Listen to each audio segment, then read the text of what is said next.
പറ്റും ആകാശിന്. എന്നിട്ട് ആ പൊട്ടൻ നിന്നെ വിശ്വസിച്ചോ?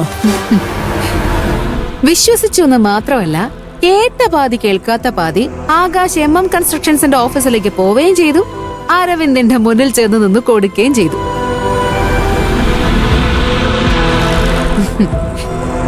എന്നിട്ട് എന്താവാൻ, കൺസ്ട്രക്ഷൻസിന്റെ MD-ക്കുള്ള അടുത്ത കോള് എന്റെ വകയായിരുന്നു. സർ, ഇപ്പൊ പറഞ്ഞ ഈ അരവിന്ദ് എന്റെ ഹസ്ബൻഡാണ്. അരവിന്ദിന് ആ ജോലി കൊടുക്കണ്ടെന്ന് പറയാനാ ഞാനിപ്പോ വിളിച്ചത്. അപ്പൊ അരവിന്ദിന് ആ ജോലി കിട്ടില്ലെന്ന് ഉറപ്പായി അല്ലേ? ജോലി കിട്ടില്ല എന്ന് മാത്രമല്ല, ജോലി കിട്ടാത്തതിന് കാരണക്കാരൻ ആകാശാണെന്ന് കൂടി വരുത്തി തീർക്കാൻ പറ്റി എനിക്ക്.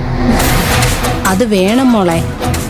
നിന്നെ ചതിച്ച ആ കുടുംബത്തിനോടുള്ള പക ഓരോ നിമിഷവും നീ തീർത്തുകൊണ്ടേയിരിക്കണം. ഇന്ന് എന്റെ ദിവസം മമ്മി, എന്റെ വിജയങ്ങളുടെ ദിവസം.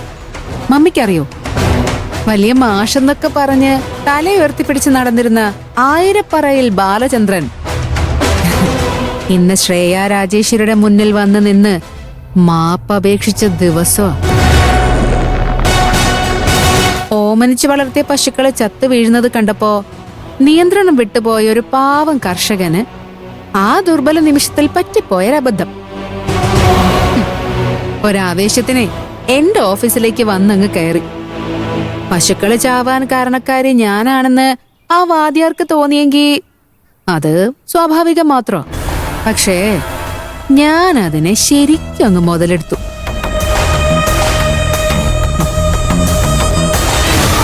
ഇതിലൊരു പങ്കുമില്ലാതെ നിനക്കുണ്ടായ വേദനയിൽ ഞാൻ ക്ഷമ ചോദിക്കുന്നു. വയസ്സായതല്ല മോളെ, ക്ഷമിച്ചു കളഞ്ഞേക്ക്. അത് ഓർക്കുമ്പോ തന്നെ എന്തൊരു സന്തോഷാണെന്നറിയോ മമ്മി. ചെയ്തു പോയ തെറ്റിനെ മാപ്പാക്കണമെന്ന് ബാലമാഷ് എന്നോട് പറഞ്ഞപ്പോ ഉണ്ടായ ഒരു കുളിരുണ്ട്. അത് പറഞ്ഞറിയിക്കാൻ പറ്റില്ല. ഇനിയിപ്പോ ആയിരപ്പറ വീട്ടിലേക്ക് അരവിന്ദന്റെ ഒരു വരവുണ്ട്. മിക്കവാറും ആയിരപ്പറ വീടിന്റെ കന്നിമൂലയ്ക്ക് ഇന്ന് അരവിന്ദ് തീ കൊളുത്തും. ഇന്ന് കത്തും ആ കുടുംബം.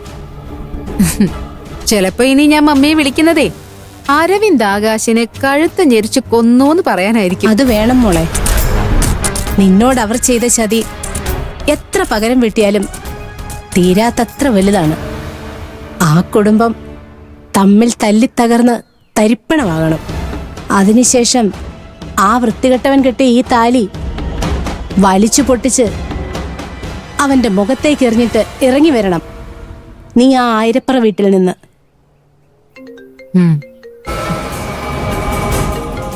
അരവിന്ദന്റെ ആ ശാന്തപ്പ മാമനാ വിളിക്കുന്നത്.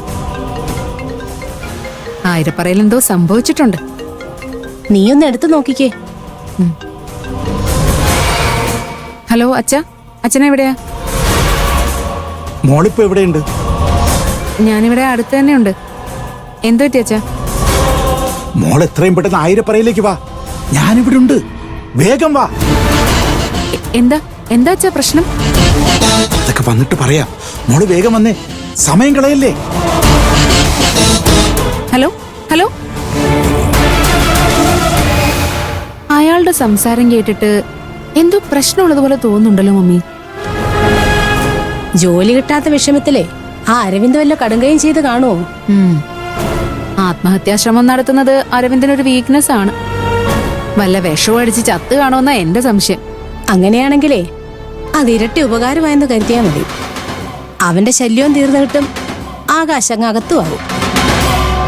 അതിനു വേണ്ട വഴി ഒരുക്കി കൊടുത്താൽ മാത്രം മതി നീ. മമ്മി സമാധാനായിട്ടിരിക്കേ. അരവിന്ദ് ചത്തിട്ടുണ്ടെങ്കിൽ ആ മരണത്തിന്റെ ഉത്തരവാദി ആകാശാണെന്ന് ഞാൻ സ്ഥാപിച്ചെടുക്കും. എന്തായാലും ഞാൻ അങ്ങോട്ടൊന്ന് ചെല്ലട്ടെ. ഞാൻ വിളിക്കാം മമ്മി. ശരി.